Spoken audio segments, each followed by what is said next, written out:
हरिओम दोस्तों, स्वागत है आपका free study bye Lodhi sir के यूट्यूब चैनल पर। मैं कृपाल लोधी। दोस्तों, आज हम आपको लेकर के आए हैं शिक्षक भर्ती परीक्षा से रिलेटेड बहुत ही इंपॉर्टेंट वीडियो दोस्तों, जिसमें आज हम आपको बताने वाले हैं मापन और मूल्यांकन में अंतर और मूल्यांकन के कुछ अन्य पदों के बारे में। दोस्तों, एक अपील है, यदि आप हमारे चैनल पर पहली बार विजिट कर रहे हैं तो प्लीज हमारे चैनल को सब्सक्राइब कर लें, साथ में बेल आइकन पर क्लिक करें ताकि सबसे पहले नोटिफिकेशन आपको मिलता रहे। दोस्तों, हम इसी प्रकार से कॉम्पिटिटिव एग्जाम रिलेटेड वीडियोस को अपलोड करते रहते हैं। आप हमारी प्लेलिस्ट में जाकर के मैथ्स, रीजनिंग, जीके, साइंस और शिक्षक भर्ती परीक्षा से रिलेटेड वीडियोस को देख सकते हैं। दोस्तों, तो बगैर देर किए हुए आइए स्टूडेंट्स प्रारंभ करते हैं आज का टॉपिक, मापन और मूल्यांकन में अंतर।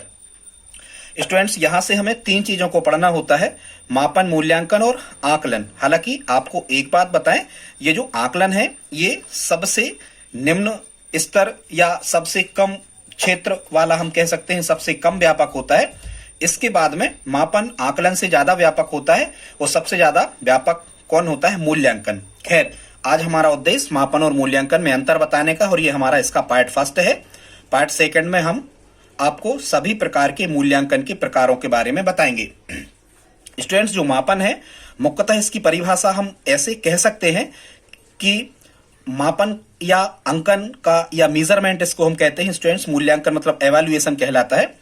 तो स्टूडेंट्स, मापन या अंकन का मतलब होता है नियमानुसार अंक देना या अंकन करना, ठीक है। या फिर अन्य परिभाषा को हम देखते हैं, मापन एक मध्यम संप्रत्यय है, और मध्यम संप्रत्यय का मतलब जैसा कि हमने आपको बताया कि ये आकलन और मूल्यांकन के बीच का पद है। तो मापन एक मध्यम संप्रत्यय है जिससे छात्रों की परीक्षा लेकर उस समय की छात्रों की भौतिक स्थिति का पता लगाया जाता है। मतलब स्टूडेंट्स, भौतिक स्थिति का पता लगाना मतलब जो आपने एग्जाम ले लिया है उस एग्जाम का परीक्षा परिणाम आपको अंकों के माध्यम से व्यक्त करना, ये भौतिक स्थिति कहलाती है। अब देखते हैं मूल्यांकन।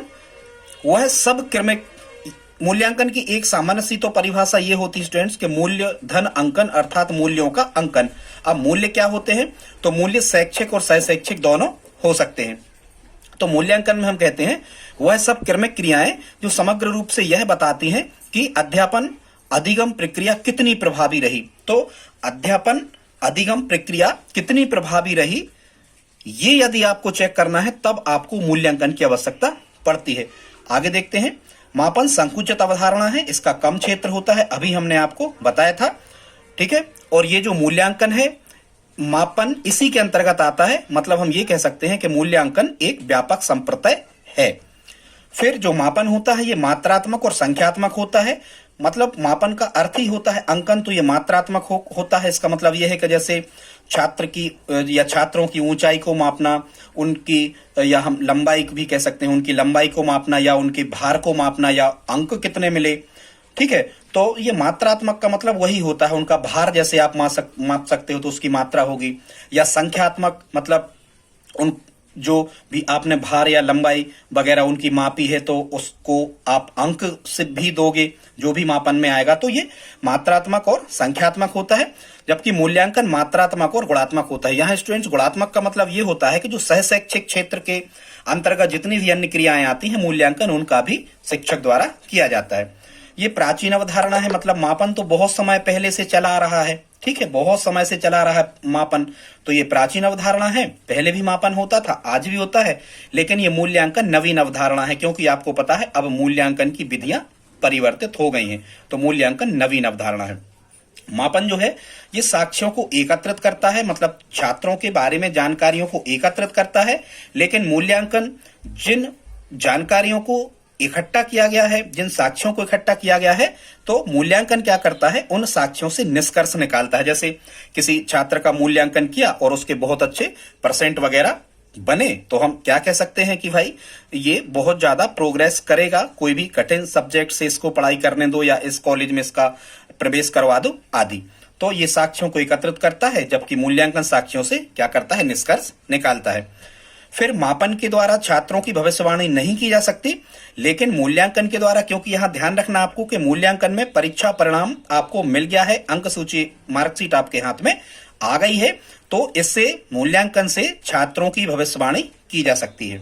फिर हम देखते हैं मापन में कम समय लगता है क्योंकि इसमें एक ही पक्ष को एक बार में मापा जाता है। जैसे आप लंबाई माप रहे छात्रों की या आप भार उनका माप रहे, तो एक समय में एक ही चीज को आप यहां पर मापते हो। लेकिन मूल्यांकन का जब क्षेत्र व्यापक है तो आप खुद से दिमाग लगा सकते हो कि मूल्यांकन करने में अधिक समय लगता है, क्योंकि इसमें रुचियों, छात्रों की क्षमताओं आदि बहुत सारी चीजें यहां पर हैं।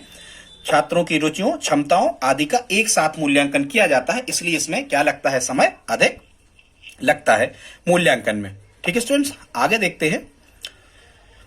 मापन निश्चित समय पर होता है। ठीक है, कब हर समय मापन की प्रक्रिया नहीं चल रही होती है विद्यालयों में, लेकिन ये जो मूल्यांकन है ये कभी भी हो सकता है। ये प्रारंभ से लगा करके और अंत तक होता रहता है। वैसे आपको बताएं, शिक्षण अधिगम प्रक्रिया का जो अंतिम बिंदु है ये मूल्यांकन ही है, मापन अंतिम बिंदु नहीं होता है। तो मूल्यांकन कभी भी होता है, कक्षा में तिमाही परीक्षा लेकर के या टेस्ट लेकर के या अर्धवार्षिक हाफ ईयरली परीक्षा लेकर के या रियल एग्जाम, वार्षिक फाइनल एग्जाम लेकर के भी आप मूल्यांकन कर सकते हो। तो मूल्यांकन कभी भी हो सकता है। यह शिक्षण अधिगम प्रक्रिया का अंतिम चरण है और मूल्यांकन निरंतर चलता रहता है, ये कभी समाप्त नहीं होता। क्या मूल्यांकन निरंतर चलता है, मापन निरंतर नहीं चलता। मापन मुख्यतः पाठ्य वस्तु पर ही आधारित है, आपके सिलेबस पर ही आधारित है, जबकि जो मूल्यांकन है ये उद्देश्य आधारित है। इसमें यह पता लगाने का कार्य किया जाता है कि शिक्षण अधिगम प्रक्रिया अपने उद्देश्य को पाने में सफल हुई है और या असफल हुई है, और सफल हुई है तो कहां तक हुई है यह पता लगाया जा सकता है स्टूडेंट्स मूल्यांकन के द्वारा। मापन का अंकन संभव है, मूल्यांकन का अंकन संभव नहीं है, क्योंकि मूल्यांकन का एक अर्थ आप ये भी लगा सकते हो कि मूल्यों का अंकन। अब ये मूल्य क्या कहलाते हैं, आपका त्याग, आपका परोपकार, आपकी देशभक्ति की भावना वगैरह, ये सब मूल्य कहलाते। तो इनको अंकों में आंकना संभव नहीं है। मापन का उद्देश्य केवल मापन ही है, जबकि मूल्यांकन का उद्देश्य व्यवहार में परिवर्तन लाकर शिक्षा के कार्यक्रमों में सुधार करना है। ठीक है, मूल्यांकन का क्या उद्देश्य है, व्यवहार में छात्रों के परिवर्तन आना चाहिए और शिक्षा कार्यक्रमों में सुधार होना चाहिए। ये मूल्यांकन का स्टूडेंट्स क्या है, उद्देश्य है। कुछ और अंतर हम देख लेते हैं। दोस्तों, यहां तक यदि आपने हमारा वीडियो देखा है तो प्लीज आप इसे लाइक तो करते ही चले। आगे देखते स्टूडेंट्स, मापन के द्वारा निदान व उपचार नहीं किया जा सकता, लेकिन मूल्यांकन के द्वारा निदान व उपचार किया जा सकता है।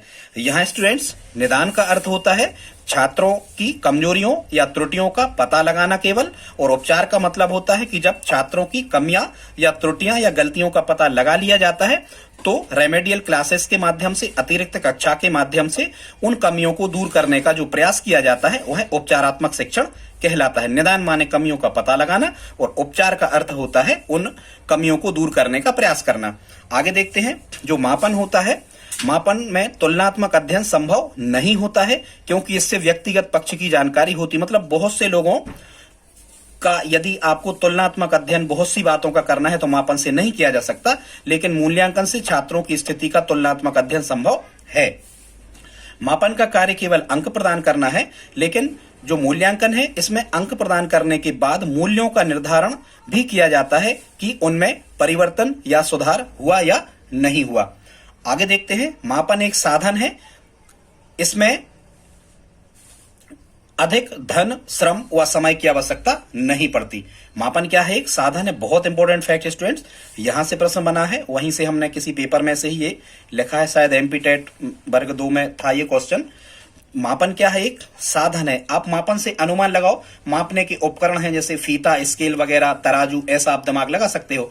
तो यहां से आपको पता लग जाएगा कि ये साधन है। जबकि मूल्यांकन क्या है, साध्य। साध्य मतलब क्या होता है स्टूडेंट्स, साध्य का मतलब होता है उद्देश्य। तो मूल्यांकन क्या है, साध्य है, क्योंकि ये उद्देश्य परक होता है। ठीक, इसमें अधिक धन, श्रम व समय की आवश्यकता मूल्यांकन में नहीं होती है। ठीक है स्टूडेंट, यहाँ हाँ मिस्टेक कर गए थे, सॉरी। मूल्यांकन एक साध्य है, इसमें अधिक धन, श्रम और समय की आवश्यकता होती है। आपको खुद पता होना चाहिए, धन, समय, श्रम अधिक लगता है मूल्यांकन, बोर्ड एग्जाम वगैरह की कापियों के जांचने में कितना समय लगता है, धन भी लगता है, पैसे मिलते हैं शिक्षक लोगों को कापियां जांचने की, ऐसे आप यहां दिमाग लगा सकते हो।